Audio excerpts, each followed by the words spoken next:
وسهلا الزوينه التوعيه. اليوم ما شاء الله البنات غادي نقدم لكم هكا واحد صابلي بريستيج تيجي رائع. تنتمنى كاين الاعجاب ديالكم.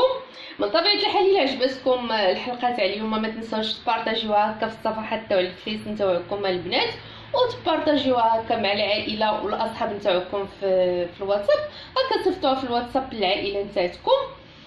والبنات اللي اول مره تشوفوا القناه نتاعي من طبيعه الحال غادي نقول لهم مرحبا بكم. ما تنساوش تشتركوا فيها وفعلوا الجرس هكا باش يوصلكم كل جديد. والبنات اللي تيخليو لي التعاليق الزوينين تنقول لهم شكرا لكم بزاف اللي تاخذوا من وقتكم وتتخليو لي هذوك التعاليق اللي تيزيدوا تيحفزوني البنات هكا باش نعطي اكثر ان شاء الله. ولله حشمنا كي تنقول لكم دائما. دابا البنات غادي ندوزو لطريقه تحضير المقادير. عندنا في المقادير 125 غرام تاع الزبده، انا استعملت تاع البواطه. غادي نحتاجو 4 المعالق تاع الزيت، غادي نحتاج البيضه كامله، غادي نحتاج 100 غرام تاع السكر كلاصي. ممكن تنقصوا على حسب هذيك النوغاتي اللي تجي من الفوق راه تكون حلوه البنات، ممكن تنقصوا على 100 غرام الا ما تبغوش الحلاوه. انا استعملت 100 غرام. غادي نحتاجو روح النوغا البنات اللي غادي نحتاجو منها واحد ربع معلقه صغيره، راه تتباع عند مالي المحلات التجاريه. هادو البنات راه تيجيو 5 دراهم راه معروفين. غادي نحتاجو الفلون صغير هكا تاع الشوكولات. غادي نحتاج القريصات الملحه والطحين حسب الخليط. ندوزو دابا الطريقه العاديه نتاع الصابلي البنات. غادي نديرو السكر مع الزبده، غادي نزيد عليهم الملحه وغادي نزيد عليهم هاد الزويته، وغادي نخدموا كلشي مزيان هكا حتى ينسجم مع بعضياته. من بعد ما انسجمت لي الزبده مع الزيت والسكر والملحه غادي نزيد دابا هاد البيضه وغادي نعاود نخدم مزيان حتى يدخلوا هاد العناصر هادو كاملين مع بعضياتهم. صافي هو بعد ما نسجموا لي هاد العناصر هادو البنات غادي نزيد هنايا واحد المعلقه كبيره تاع البودره تاع اللوز. تناخذ اللوز العادي هكا تندوزو في الفران واحد 2 دقائق هكا باش تحيد منه هذيك الرطوبه اللي فيه وتنطحنو. غادي ناخذ منه معلقه كبيره، انا هنايا عندي معلقه صغيره غادي ناخذ 2 هكا باش نطلعوا النيفو البنات تاع الصابلي ويجي بريستيج. غادي ناخذ روح النوغا وغادي ندير منها كي قلت لكم هكا واحد شويه صافي. وغادي نزيد دابا هذا الفلون هذا اللي عندي، غادي نزيد هذا الفلون الشوكولات اللي عندي على هذا الخليط صافي. وغادي نخلطوا هاد العناصر هادو حتى ينسجموا لينا مع بعضياتهم. عاد نبداو نضيفوا في الطحين شوي بشوي. بالنسبه للبنات اللي تيبغيو المقادير راه غتلقاوهم البنات هكا في الرابط اللي غادي نخلي لكم هكا في التعاليق، غادي تضغطوا عليه غادي تدوزوا ديريكت المقادير مكتوبه هكا تاع جميع الوصفات اللي تنديروا. بالنسبه للبنات اللي تيبغيو المقادير مكتوبه صافي. دابا غادي نبدا نزيد في الطحين بشوي بشوي وانا تنجمع. الصابلي البنات ما تيتدلكش كي تنقول لكم دائما. الا بغيتو صابلي يكون ناجح هكا لكم راه ما تدلكوش. تنجمعوه هكا غير بطرف صباعنا، تنبقاو نجمعوه في الخليط غير بطرف صباعنا حتى تيتجمع لينا. ما يكون العجين قاصح بزاف ما يكون جاهز. صافي غادي نبدا نجمع فيها البنات حتى نسالي الكميه اللي عندي تاع الطحين ونرجعوا ان شاء الله. صافي هو الصابلي بعد ما جمعته تيجي على هذا الشكل هذا. غادي ناخذو دابا وغادي نغلفوه، غادي نديرو في بلاستيكه غادي ندخلوه للثلاجه. الصابلي كي تنقول لكم راه ما تيتدلكش الا بغيتو يجيكم ناجح، اما الا دلكتو راه تتولي العجينه الاستيك هكا ملي تدخلوا الفران تيتجمع البنات. غادي نوريكم القطاعات وغادي نشرح لكم هكا شفويا باش ما يجيش الفيديو طويل البنات، وباش ندوزو هكا المقادير تاع النوغاتين دغيا. الصابلي راه واضح. غادي ناخذوا الصابلي من غادي يبات اولا غادي يجلس شي 6 سوايع هكا ولا 5 في الثلاجه. غادي ناخذوا غادي نسرحوا بين 2 بلاستيكات وغادي نقطعوا بهاد القطعات هادو جداد. شفتوهما البنات هادو راه كاينين دابا في الاسواق هكا تنخدموا بهم صابلي اولا الحلويات نتاع اللوز. هادي راه دوريجينال البنات هانتوما تشوفوا هادي دايره 35 درهم دوريجين وهادي 13 درهم. هادي ما دوريجينش. شفتوا البنات غادي ناخذوه وغادي نقسموه على 2. النص غادي نخدموا بهاد القطعه هادي والنص غادي نخدموا بهاد القطعه هادي. صافي البنات كلشي واضح. دابا ندوزو المقادير نتاع النوغاتي. غادي نحتاجو في المقادير تاع النوغا البنات غادي نحتاجو هنايا عندي 50 غرام تاع الجلوكوز. انا خديت الجلوكوز وعبرته هكا في المقله. خديت يديا درت فيها الماء وزيت الجلوكوز باش ما يطيعش ليا ودرته في المقله باش ما نعاودوش نكبوه من بلاصه لبلاصه راه تيلصق ما تجيناش 50 غرام بالضبط. عندنا فيه 50 غرام. عندي هنايا 55 غرام تاع الجنجل الابيض، ممكن تعوضوه باللوز كونكاسي اولا كاوكاو كونكاسي اولا حتى الجنجلان الكحل تيبقى لكم نتوما الاختيار، اولا غير الجنجلان العادي.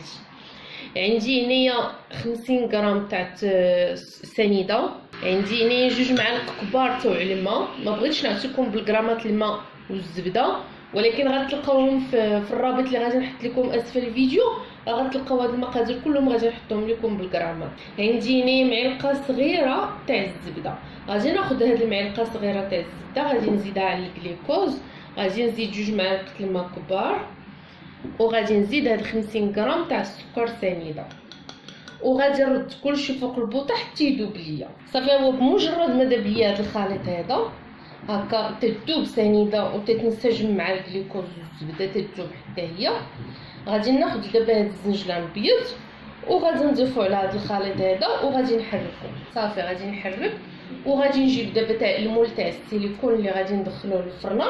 صافي وغادي نبدا نعمرو بهاد النوكا هادي. صافي غادي ناخذ الخليط انا دابا ما غاديش نتسنى حتى يبرد، غادي ناخذو بالمعلقه وغادي نفرغو هكا في المول اللي عندي. هي راه الا خليتوها البنات هكا تبردات من الافضل تتحكموا فيها، تخدموها غير بيديكم، تتهزوا هكا الكميه اللي بغيتو بيديكم وتحطوها في المول.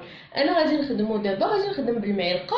بالنسبه للنوكاتين الا شاط لكم هكا ممكن تحتفظوا بها في الثلاجه حتى وكان تبغيوها وتعاودوا تجبدوها تديروها في الميكرووند حتى تطلع وتعاودوا تعمروا بها ليمون. انا غادي نستمر هكا، غادي نعمر المول وغنرجعوا ان شاء الله. صافي هي بعد ما عمرت المول تاعي دابا غادي ندخلها للفران. الفران يكون سخون البنات، غادي ندخلها على عافيه متوسطه، ما نجهدوش عليها العافيه بزاف. غادي نخليوها حتى طيب لينا هكا يبان لينا هاد الجنيبات هادو بداو تيتحمروا، غير بداو تيتحمروا ماشي يتحمروا البنات، ونشعلوا عليها من الفوق واحد 2 دقائق صافي ونخرجوها. هي راه تتكمل الطياب في السيليكون، الا طيبتوها تبانت لكم بانها حمرت في الفران راه غتخرجوها غتكحل، غتولي محروقه. غنخرجوها بينه وبين البنات راه تتكمل الطياب في السيليكون تاعها حيت يكون سخون.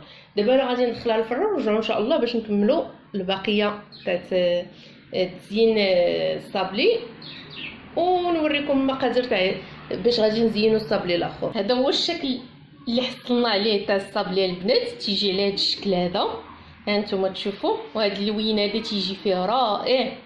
هذا هو الشكل اللي طبعنا بالشكل المربع، وهذا هو الشكل نتاع النوكا بعد ما طابت تجي على هذا الشكل هذا.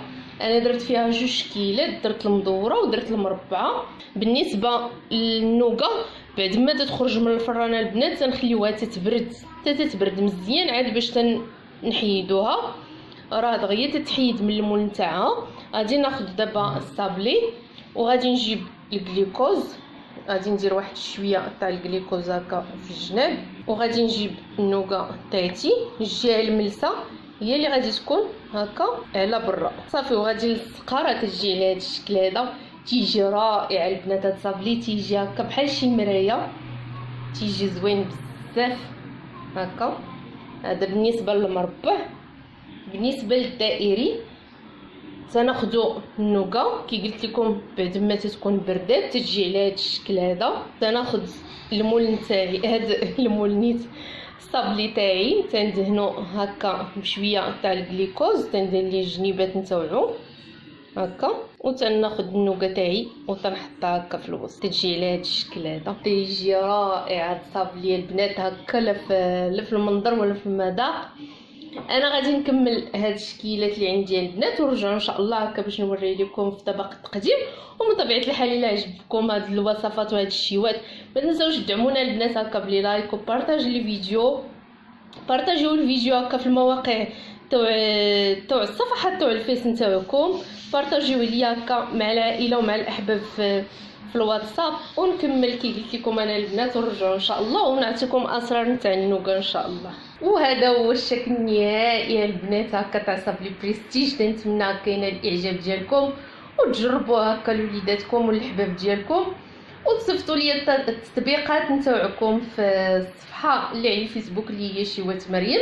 اما بالنسبه لاسرار النوكا البنات، النوكا راه ما تتبغيش الفران تشعلوا عليها وتمشي وتقديو شي حاجه، راه غتجيو تلقاوها كحله البنات.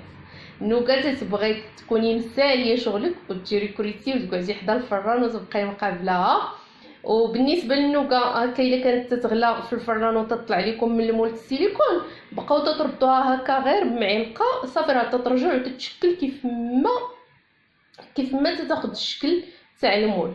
اما بالنسبه للنوكا كي قلت لكم راه ما تتبغيش تحمر في الفران بشكل نهائي، راه مازال منين تتخرجوها تاخذ اللون في السيليكون، حيت نعرفوا بان السيليكون راه تيبقى شاد السخونيه. وإلا عجبكم من طبيعه الحال الطابلين تاع اليوم هكا البنات وتبغيو اقتراحات هكا بريستيج بزاف، قولوا لي وخليو لي في التعاليق. الا عجبتكم هذه السلسله هكا تاع الحلويات خليو لي في التعاليق. تبغيو نرجعوا للسيستيم القديم هكا مره حلوه مره مالح مره طياب عادي، خليو لي كذلك في التعاليق. وان شاء الله انا راه غادي نكمل معكم هذه السلسله هكا تاع الحلويات تتقنوا الحلوه، عاد ندوزو ان شاء الله للمالح وبالصحه والراحه الزوينات ديالي.